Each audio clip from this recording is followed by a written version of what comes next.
Out of all the iPads I've used, the iPad mini is gonna be my favorite one. It's only been 1 month with this and I'm already liking this over my iPad 11-inch Pro when I had it. Some of you already know I've used the iPad Pro for everything. I've did work, I've edited on it. I mainly use that as my main machine.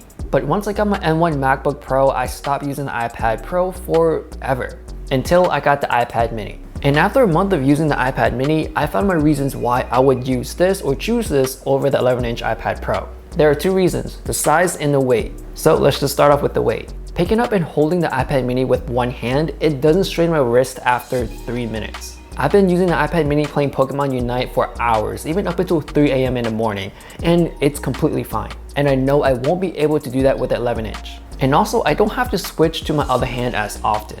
I know that is a small detail, but that happens throughout the day and it happens a lot, so it does get frustrating. When I'm carrying the mini around the apartment, it doesn't feel like I'm carrying this gigantic thing in my hands. It's almost like carrying a bigger phone versus a smaller laptop. I haven't done a lot of traveling with the iPad mini yet, but when I put this in my bag, it doesn't feel like it's weighing me down. So in a general sense, the iPad mini weighs a bit heavier than my iPhone 13 Pro. My next point is the size. I found this to be the perfect size when I'm lounging around the house, when I'm using this in the kitchen, or even when I'm reading my script throughout these videos. It's great to have something bigger than your phone and still small enough to use when I'm doing quick things like going on TikTok, going on Instagram, or just watching a couple little videos here and there, or even searching the web. When I'm using this in my hands, I found this to be a very comfortable experience and I can do things really efficiently. When I'm scrolling or typing, it doesn't feel like my fingers or my thumbs are reaching. Whereas on an 11-inch iPad Pro, I found my thumbs to be reaching a bit more when it gets closer to the middle of the screen. And most likely it's because I do have smaller hands, but the whole point is the iPad mini is just more comfortable to use. And upscaling on the iPad mini isn't that bad either. Apps like Instagram don't have its own iPad app, so when I'm upscaling, it doesn't look too pixelated. So it kind of feels like it is a dedicated app. Do I miss the bigger screen size? Yes and no. Since I do have a laptop and a monitor, I don't need the bigger screen on the iPad Pro. But when I'm on a couch or on a kitchen counter while I'm cooking, this is just perfectly fine. Plus, when I'm in the kitchen cooking, looking at recipes or watching recipe videos, the size of the mini doesn't take up a lot of space, so more area for me to cook.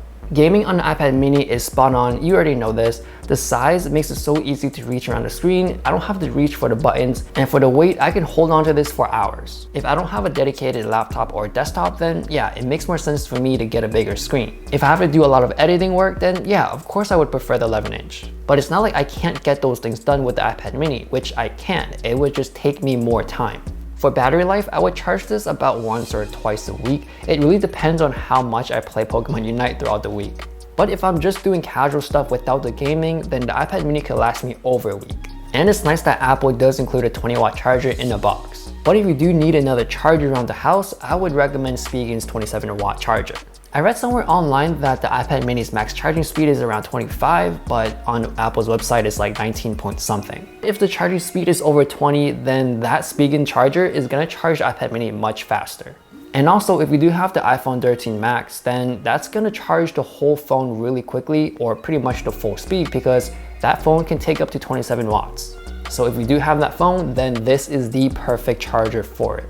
But it really doesn't matter overall because this Spigen charger is still going to be the better buy. With reasons of being it cheaper, physically smaller, and also technically charges faster, it makes no sense for me to buy the official Apple one. The only thing I wish this Spigen charger has is the foldable prongs. That would make it so much better if you do travel with this. Alright, so my takeaway is this iPad mini is perfect for the casual user. It's small enough to use like a phone, but not big enough to be in that laptop territory. If this is your dedicated machine for media, for work, or just consumption, then it would probably make more sense to get the bigger iPad. Plus, if you know it's staying at home most of the time, then that's another reason why. If you know you are traveling or just physically moving around the house very often, then it makes more sense to get the iPad mini. Everything about the iPad mini is just physically more comfortable to use. So the size and weight of the iPad mini is my reasons why I would pick this over the 11-inch iPad Pro. So what do you guys think about the iPad mini? You think it's better than the bigger iPads? Let me know down below. Thanks for watching and I'll see you guys later.